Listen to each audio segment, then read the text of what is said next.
Good morning. I was listening to somebody online who was preaching on a passage of scripture, and the scripture just caught my attention, like a detail in it that I've been I think has been a theme for me that God has been trying to teach me lately. And that is that basically I don't understand his ways, that I don't think like he does, and that the things that he does in the earth are very real. And they're so real that sometimes we just gloss right over it, thinking that it was something natural, or thinking, oh, maybe I'm just missed a detail, you know. That wasn't really a miracle, you know. I just I just don't know. That's too ordinary. That's too common. That couldn't be God. And I really I think this is important for the days ahead, that we not skip over the things that God does, that we glorify him, that we thank him, that we acknowledge that he is God and I'm not. And I don't understand everything about him. I don't understand everything he does. And that's a good thing, because if I was in charge of running the world, we would really all be in we would have a lot of problems. So the scripture is from Acts chapter 12, and it's starting with verse 6. It's Peter's miraculous escape from prison. So King Herod Agrippa had put Peter in jail in Jerusalem, and he was supposed to go on trial the next day. So the night before Peter was to be placed on trial, he was asleep, fastened with two chains between two soldiers. So he's kind of just resting. He's got chains on one side and chains on the other. He's sleeping between two guards. Others stood guard at the prison gate. So he's asleep inside the prison cell, and he's got two guards in there with him. And then there's other guards at the gate. They're trying to prevent his friends from coming and, springing him out of jail. So suddenly there was a bright light in the cell, and an angel of the Lord stood before Peter.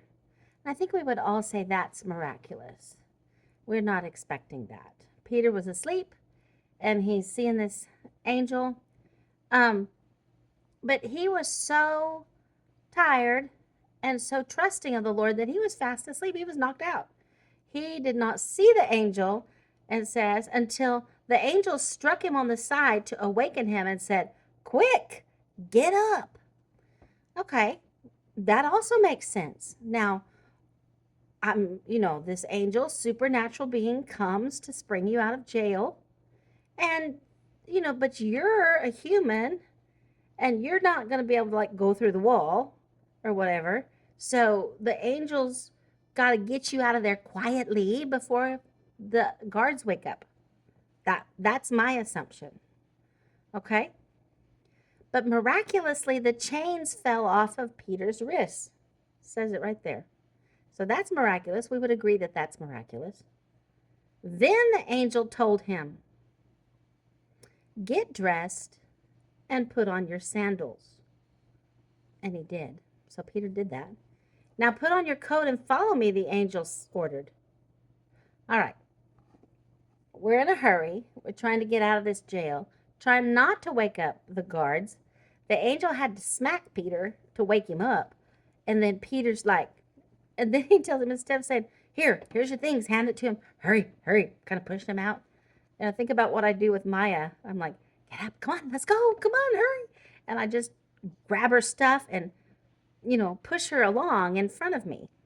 And the angel didn't do that with Peter. He didn't, like, gather up Peter's things and carry it for him, or, like drag Peter by the arm out of the prison and then say, I mean, it was night. Like, what would seem logical to me is the angel would say, "Here, get out of here. Now, here's your stuff. Okay, you need shoes. Let's put the shoes on. Hurry, run," right? But the angel tells him, "Okay, put your clothes on. Now put your shoes on. Don't forget your shoes. Now get your coat." And I think, if I were Peter, I'd be like, I'm still dreaming because this is kind of crazy. If I were really being rescued by an angel, I would be like, let's get out of here. But God combines the supernatural, the angel, with where we are. Peter couldn't run down the street without his shoes on. He needed clothes because I don't know what the weather was like, and he didn't need anybody to see him, you know, in his underclothes, whatever he had on there sleeping in the jail. He needed a coat, a cloak, whatever he had at that time period, whatever, outer clothes, warm stuff he wore. And the angel was like, we have time for your humanity. So he hit him to wake him up. He says, quick, get up, like hurry up. And then says, okay, put your shoes on. I think that when we encounter something that we think, okay, that's God, and then he turns around and says, your shoes, get your shoes. We tend to think, okay, I'm making this up. It's not for real. I have an overactive imagination. God didn't. I woke up this morning and I was at a sore throat and now I don't, but well, maybe my cold is it's just run its course. Sometimes God's like, you pray for healing and he says, okay, like get you a cough drop. He did that a lot in scripture. He raised Jairus' daughter from the dead and then said, okay, give her something to eat.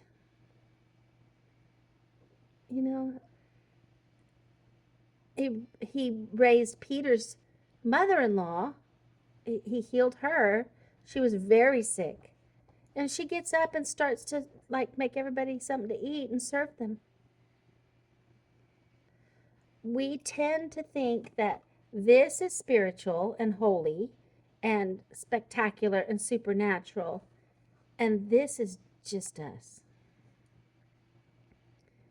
But God shows us that he's in our lives, whether it's something spectacular, supernatural, like the angel coming and whacking Peter on the side, or in the simple command, don't forget your shoes. You need your shoes. And I think that we tend to say, this is God and this is not. And it's not true. I just want to encourage you. The next couple of months, I don't think you have to be a prophet to just say, this is a hard time for our nation. This is not easy. I think I can see the stress in my kids, my young adult kids. I feel the stress myself. We're a little bit hopeless. We're a little bit jaded. We're thinking that, if I just get up in the morning and put on my shoes and I go to work, I'm not doing anything. Where's the deep, miraculous miracle? And I would just encourage us that don't discount the small instructions where God says, get an extra jar of peanut butter this week. You may need it. Call your aunt. You haven't called her in a while. Where God says, do the thing in front of you to do. Make sure we do it. Make sure we continue to pray for those big miraculous things, because God does do those. Even if we ourselves don't get to see them, rest assured there's angels out there doing their thing at his command. And in our whole life we may only see an angel one time, maybe twice. I mean, it's not something that we necessarily are going to see all the time. But his voice telling us, this is the way, walk in it. That's every day. And so just be encouraged that even when we can't see the way, even when we don't know what to do, even when we really need an angel to show up, God is still guiding us and keeping us. And these ordinary things that seem like, why God would stop Peter. Why the angel would tell him, okay, before you even leave this cell, put on your clothes and your shoes and your cloak. Okay, now come on, follow me. And so Peter, it says Peter left the cell following the angel, but the whole time he thought it was a vision, because he's like, I wouldn't stop and put on my shoes. I really think that's probably part of it. He's like, okay, I'm dreaming. Then they passed the first and second guard posts and came to the iron gate leading to the city, and this opened for them all by itself. Why does that happen and Peter still has to put on his shoes? I don't know. So they passed through and started walking down the street, and then the angel suddenly left him. And Peter finally came to his senses. It's really true, he said. The Lord has sent his angel and saved me from Herod and from what the Jewish leaders had planned to do to me. When he realized this, he went to the home of Mary, the mother of John Mark, where many were gathered for prayer, and he knocked at the door in the gate, and a servant girl named Rhoda came to open it. When she recognized Peter's voice, she was so overjoyed that instead of opening the door, she ran back inside and told everyone, Peter's standing at the door. I mean, it just encourages my ADHD self that, Rhoda was a sincere believer. She made it. Even though she was kind of like, okay, well, open the door, Rhoda.